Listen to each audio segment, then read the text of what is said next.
You know, it doesn't seem like gambling would be a problem for adolescents since they don't really have a lot of money of their own. Is there a lot of addiction among kids?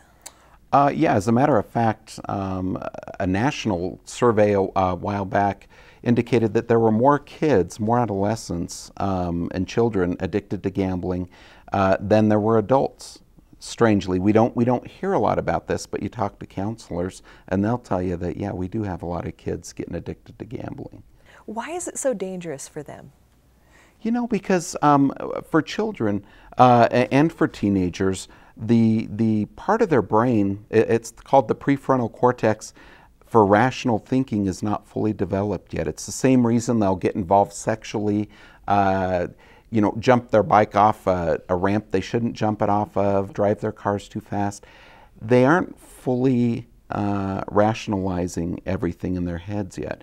And so for children, it's really easy to get addicted to video games, video gambling, even just card gambling. A lot of kids these days will, you know, oh, my friend Joe's having a poker game over in his basement, you know, and it's just penny poker. And, you know, and parents will think, oh, no harm. Well, you might think about that again because a lot of kids are becoming addicted just by messing around on the playground or in their friend's basement or whatever. And then you've got to think about when they're out of the house, either in college or on their own. There's no parent there, nobody there to say, hey, you shouldn't be doing this.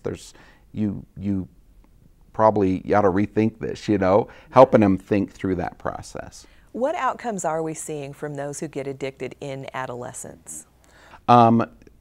You know what? The majority of adult pathological gamblers and problem gamblers began somewhere between the ages of like 10 and 13.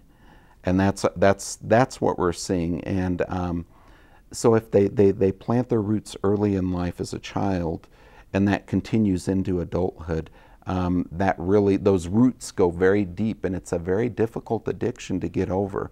Can be much more difficult than alcohol or drugs in some senses. So it's a very troubling addiction that they get themselves into, and unfortunately, it tends to have a really quick downward spiral, and people can get depressed, and the suicide rate is very high.